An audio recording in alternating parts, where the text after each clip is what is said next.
Hi all. So unfortunately Patrick has COVID, so I'm doing this on myself today. So welcome all. As this talk will be going over a little bit about our experience designing games for the first time, and diving into a couple of projects that we've been doing this year and the unique design processes that we have kind of developed. And then, just basically going over a little bit of what we've learned so far designing games as students. But firstly, we'll just go over a little bit about ourselves. Patrick grew up moving around, using games as a way to connect and communicate with new people. Through playing, he's been able to meet like-minded people, some of which he's gone further and together formed Night Studio, and he also has two adorable cats who offer him constant support when making games. For me, I grew up entirely in Hamilton, where I spent most of my free time playing games both inside and outdoors. My passion for video games was ultimately influenced and inspired by my dad, who introduced my brother and I to the joys of gaming at the young age of 7, with my first video game being Call of Duty Finest Hour. I also enjoy other forms of play, such as football, backyard cricket, Nerf gun battles, building Lego armies, and crushing my brother, and building miniature models, all of which were shared passions with my father as well. And just generally a way of making friends throughout my life as well. And my favourite, best companion is my cat, Mr. Fluffigans. So Patrick started his studies at Waikato University doing computer graphic design. We're learning various design principles as well as how to use design to make clear communication has been invaluable for his game designing.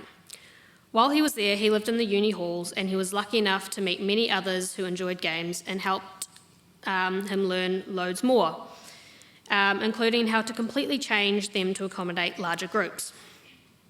Playing games also helped Patrick tremendously with his anxiety and fears after leaving home, as it was a safe way to build friendships and network. Additionally, around this time, he started playing D&D, which helped him develop narratives and play games with many different people through fictional characters. He then moved to Massey, which he found to be a great opportunity to develop his storytelling and artistic skills. Through large amounts of self-directed work, both uni and personal projects, he has been able to prototype many different types of games and seek out critiques from a wide variety of people with different backgrounds and perspectives. Through these projects, he's learnt how to quickly prototype and get concepts across, allowing for faster and clearer turnaround rates in his prototyping phase. It has also taught him how to either drop projects quickly and move on, or to develop and change games for another purpose. One example he designed was called Grimdrop, which he took from being a pixel farming sim, turned into a board game, then card game, and eventually into stickers he now sells at markets. For me, I initially planned to study architecture at Vic, but I failed the tech drawing paper, hated it, forced gap year, and then re-evaluated my life, ended up doing concept at Massey. This would end up being the perfect opportunity to allow my love for building worlds and architecture blend with my love and wild creative mind for making and playing video games. Coming to Wellington, I was leaving home for the first time and would be living the next 4+ years in a new, unfamiliar place and knowing no one. In those first few months at halls, I struggled to find my footing socially, making friends and finding where I fit in. As being more of a homebody, partying and going out wasn't my ideal of ways to socialise and meet people. But finding others who enjoyed playing games and socialised using play was crucial to finding my people and place in this new unfamiliar city.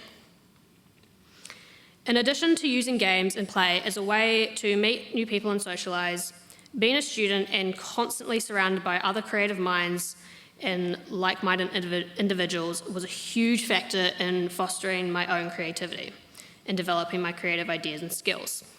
And similar to Patrick, I found having others around me with a wide variety of different backgrounds, disciplines, perspectives to critique and bounce ideas off has been crucial in my development in expansive skills. But I've also found it a great way to bond and form connections with others, just through sharing ideas and collaborating in projects.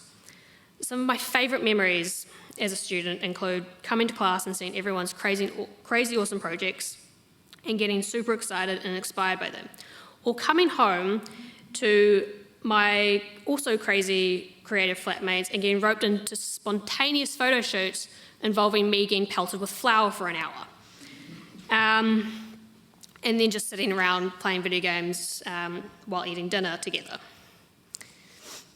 Overall, I'd say the biggest takeaway from both our experiences as students so far is how important it is to be in a welcoming and creative environment is to your practice.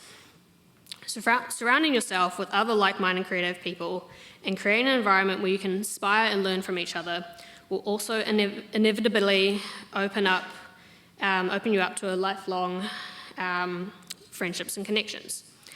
Those bonds and friendships will also make times more challenging, or make those challenging times more easy, such as figuring out how to be a functioning adult, try to manage massive workloads and pulling all-nighters to meet hand-ins, just a little bit more bearable, as you're all there to support each other.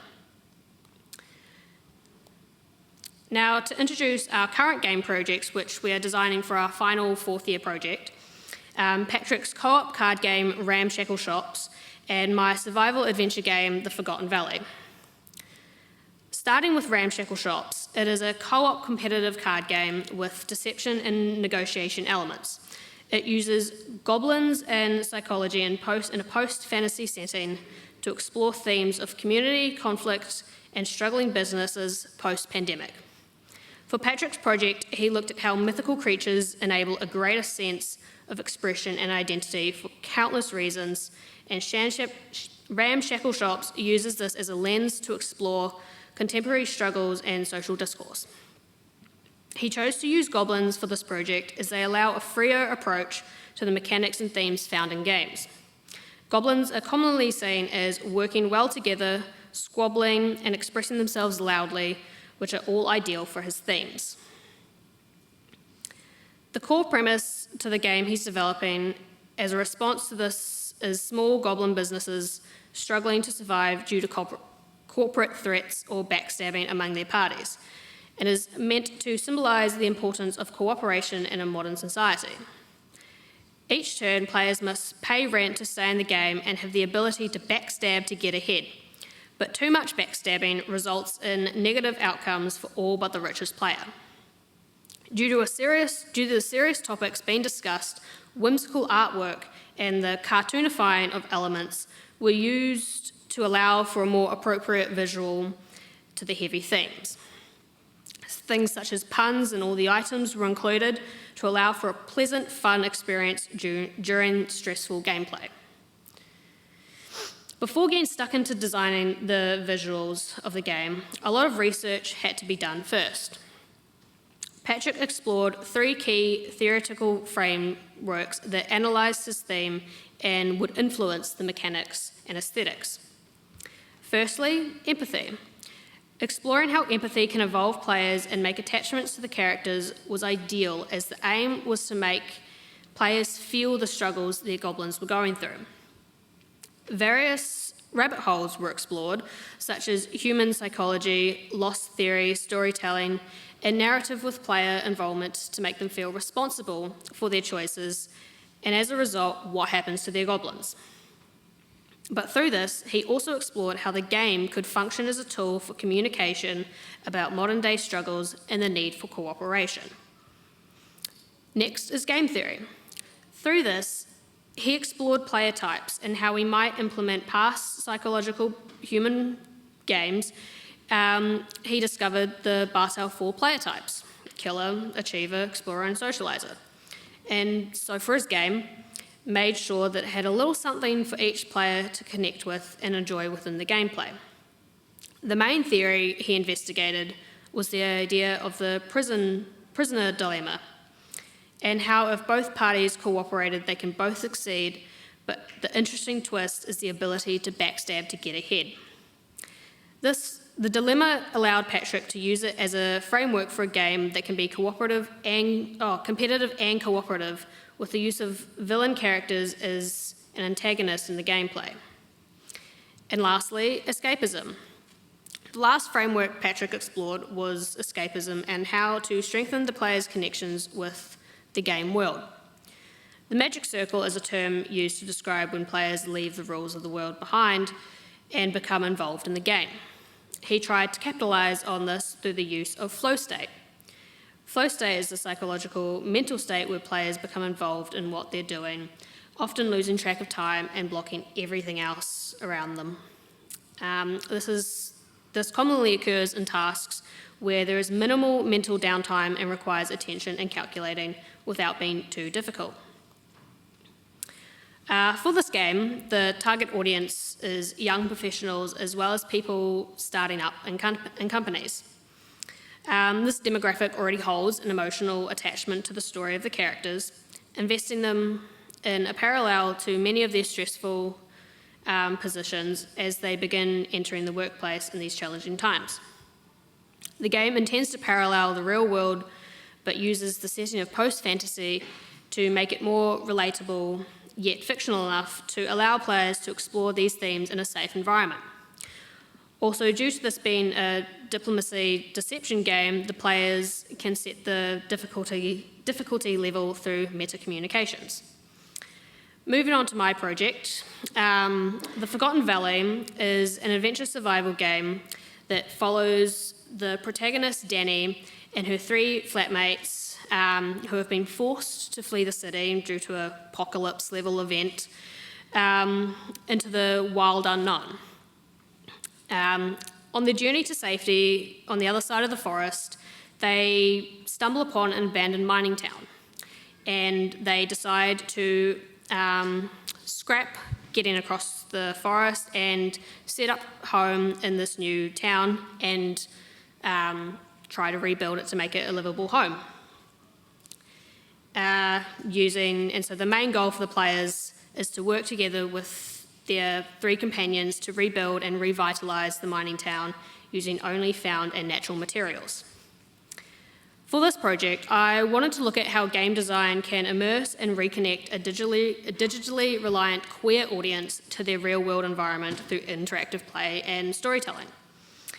And with the game industry having substantial influence over users' behaviour, knowledge and opinions on social and environmental issues, with issues such as climate change and global warming being hot topics, game developers are finding ways to utilise their reach in engaging the audience with such topics. And so a well-designed game can influence and promote the importance of sustainability and reconnecting with nature by creating an eco-narrative that immerses the player in their natural environment. And further engagement within nature can be encouraged by introducing permaculture design principles to the audience, showing the benefits of working with nature rather than against it. As a large part of the game consists of the player using found and natural materials to rebuild and revitalise the mining town, starting with a small mining cabin they end up making home base. I wanted to design the cabin exploring what it could look like at different stages of completion. However, I very quickly found that my usual design process, consisting of sketching the thumbnails, going through countless iterations and concept sketches, just was not working for this project, as I found it really difficult to artificially and also authentically design a building that is being rebuilt by players using natural and found materials. So, what did I do? I decided to actually physically make the cabin and game environment using only natural and found materials I found in my backyard or in my recycling bin. And I did this to mimic how the player might do it in the game, as obviously a large part of the game is spent crafting and building.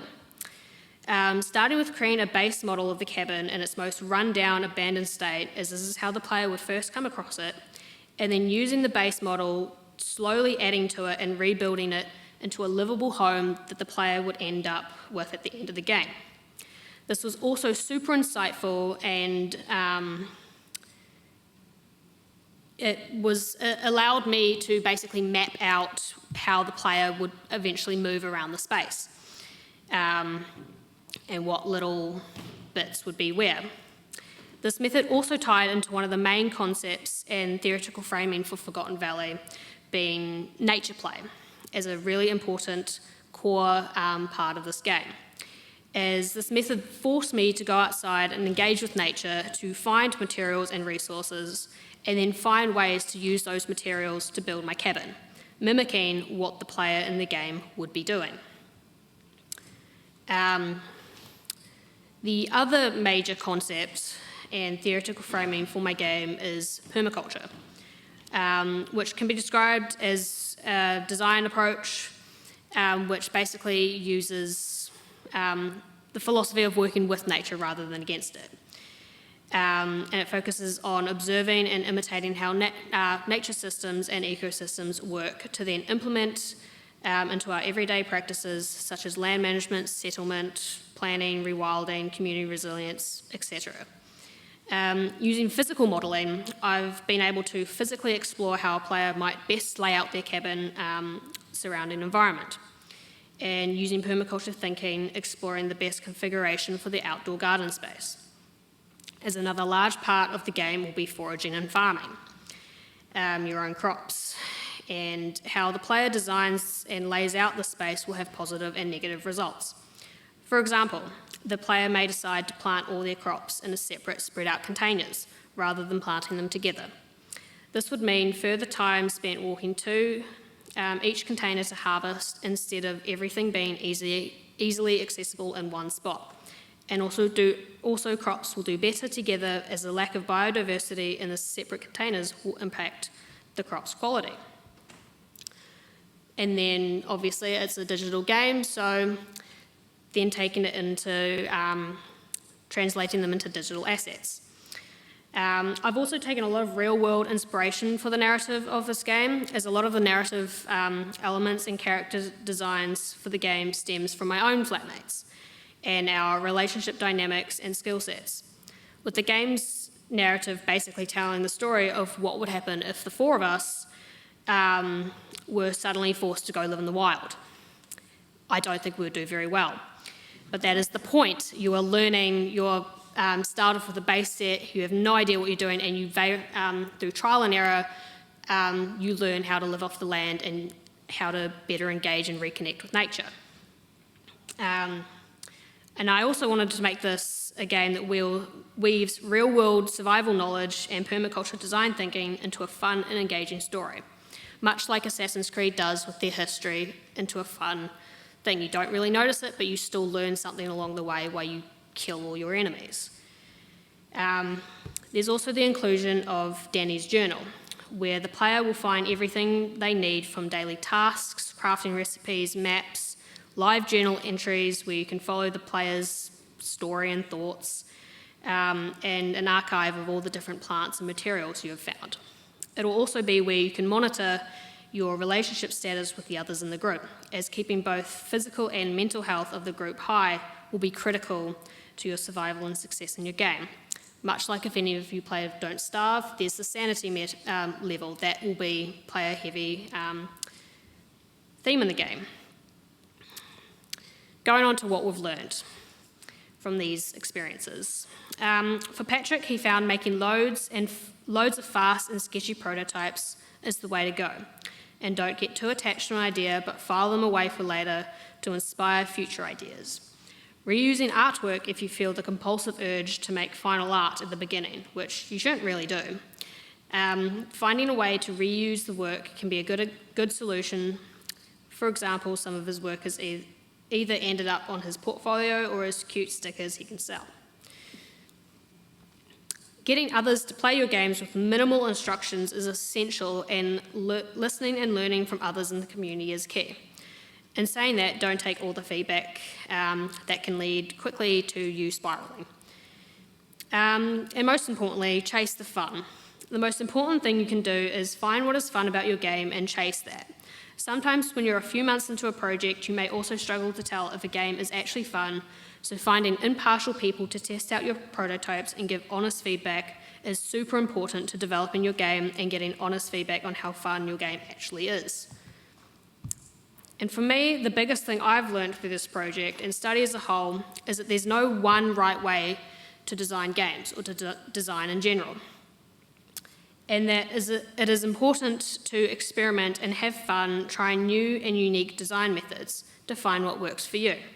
This could be using more traditional methods such as sketching, thumbnailing, storyboarding, or use slightly more unique methods such as model making and sculpture for game design.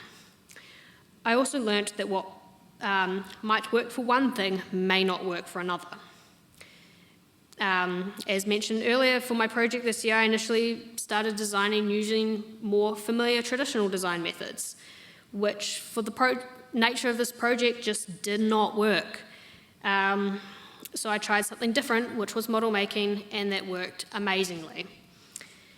The second thing I've learnt from this project is sometimes the most interesting stories come from your own life. As designers, we're told to design and reference from the real world in order to create these magical fantasy fictional worlds. We look to wild and interesting places and people around the world to use as inspiration for our games and stories. But sometimes we don't have to look that far to find an interesting, unique story. Using your own lived experiences and realities will help make the games you wish to make and the stories you wish to tell feel more authentic and relatable. Using my own experiences growing up surrounded by nature, moving to a new city, leaving everything I'd known, and finding my place, forming beautiful friendships and love, all unique but relatable experiences that I've used to influence the core narratives within my game. Overall, the main takeaways from learning and designing as games as students are these. Collaboration and teamwork is crucial. Your fellow peers, friends, families, and lecturers are your biggest allies and great at giving honest and insightful feedback, bouncing ideas off and creating something magical together. Working on games together is also much more rewarding than doing it by yourself, and it also makes things a lot easier. Playtesting and experimenting. As game designers, you're going to spend a lot of time playtesting and making prototypes. This process doesn't need to be a boring, tedious process. Have fun with it and experiment with different ideas, and don't be afraid to try something new, as it doesn't need to be perfect or even good. As long as you just keep exploring possibilities, your game will grow and develop. And lastly, the most important takeaway is have fun. Make games that you enjoy and have fun with making them. Find something that fuels your creativity and that you're passionate about, and then get out there and make some kick-ass games. So that wraps up my talk for today. Thank you all for listening, and I hope you've been able to take something away from this. It's been an absolute pleasure. And if you wish to check me or Patrick out, or chat or anything, you can find us here. So thank you.